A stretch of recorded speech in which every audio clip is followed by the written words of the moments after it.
Good morning, chemistry. I have the Unit 7B problem set. This is problem set 8. I do want to go back for 1 second to the one that I've already shown you, the problem set 7. On the ones that we didn't go over, 9 and 10, don't worry about those. That kind of problem is not going to be on the quiz. I thought that was a little confusing. Okay, so on problem set 8, let's go over these.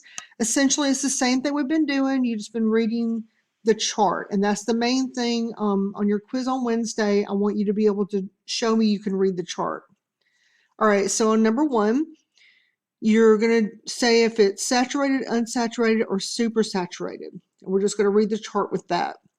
So 55 grams of KCl at 50 degrees. So we're going to find KCl right here. And then we're going to find 50 degrees is right here. Okay, so 55 grams is going to be above that, about right here, if you can see that. And so that's going to be supersaturated because it's above the line for KCl. All right, next one, 45 grams of NaNO3. So let's find NaNO3 up here. Then you have 45 grams at 10 degrees. So 10 degrees is right here. 45 grams is about right there. NaNO3 is way up here. So that's going to be unsaturated because it's under the line. Okay, so number 2 says under ordinary conditions, what's the maximum mass of solute that will dissolve in the given amount of solvent at the temperature stated? So NaCl and 100 grams at 100 degrees. So that's going to be about 40. So that's about 40 grams. And then KNO3 in 50 grams at 20 degrees. So you got 50 grams at 20 degrees. And we're looking at KNO3. So that's going to be about 15. Okay. So those are a little weird. I'm just going to give you some pretty straightforward ones. So don't worry too much about that kind. All right. So question 3 and 4, this is going to be more like what you're going to see. Okay, if 70 grams of KClO3 are added to 100 milliliters of water at 70 degrees, how much will not dissolve? Okay, so I've already got that, but I want to show you how I got it. So you've got 70 grams up here, and 70 degrees is right here. So you're going to come on over up here to where they meet, 70 and 70. And then you're going to look at what is the saturation point for KClO3. Okay, so that's way down here at 30. All right, so you've got between 30 and 70 is not going to dissolve. Okay, so 70 minus 30 is going to be 40 grams. That's how I got that. Okay, in a hot solution, it contains 100 grams of KNO3 and 100 grams of water. When the solution cools to 50 degrees, how much will crystallize? So that means how much will not be dissolved. If it's crystallized, it's not dissolved. So if you're going to look at 100 grams, and we're going to cool it down to 50 degrees. Okay, so that is 100 grams, 50 degrees, and it's KNO3, so we're just going to see where it intersects. And 50 degrees, you only can keep dissolved about 85 grams. So it's be 100 minus 85, so 15 grams are going to crystallize.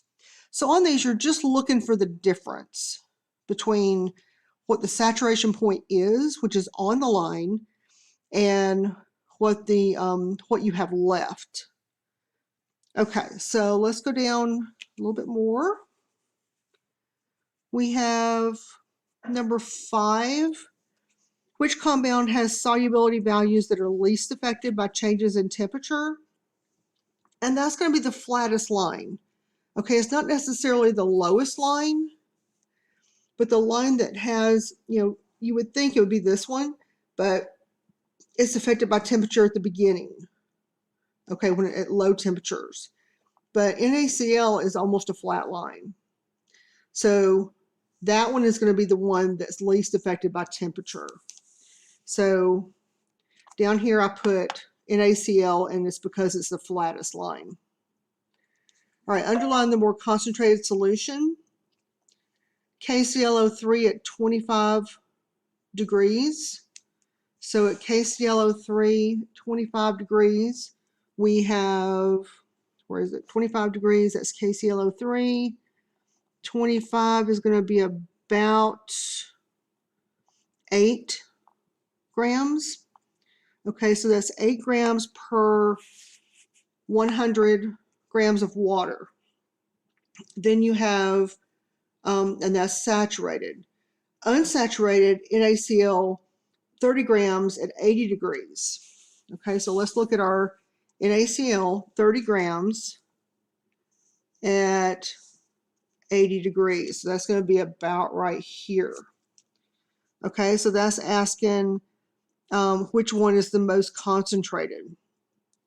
So if you've got 30 grams at 100 grams, your ratios, even if it's unsaturated, it's still more concentrated because it has more solid. Okay, those are a little tricky. You're not looking at whether it's saturated or unsaturated. You're looking at how much solid you have in 100 grams of solvent. Okay, number 7, at what temperature will Ce2SO43 and KClO3 have the same solubility in water? And I've got 18 degrees, but let's see how I got it. You've got Ce2SO43, and what was the other one? KClO3 is right here. And you're looking for when they cross. Okay, they have the same solubility where they cross. Okay, so that's going to be about 18 degrees like I've got here. Okay, last one. If 100 grams of water saturated with KCl at 80 degrees Celsius is carefully evaporated to dryness, how many grams of dry KCl will be recovered? Now you're going to recover everything, the entire amount of solute that's in there. So KCl at 80 degrees, let's look for that. You've got KCl up here, and this is 80 degrees. So that's going to be about 52. So that's going to be right about here. You're looking for when, where is the line for 80 degrees. So it's about 52. So when you evaporate it, the entire 52 grams is going to be recovered. Okay, because if you evaporate it, there's no water. So it's the entire 52 grams, sorry. Okay, so again, you have a quiz on Wednesday. So let me know if you have questions about these. I will absolutely take questions. Let me know what you need. And otherwise, we are going to go ahead and have that quiz on Wednesday. All right, talk to you later. Hope you guys are doing good. Bye.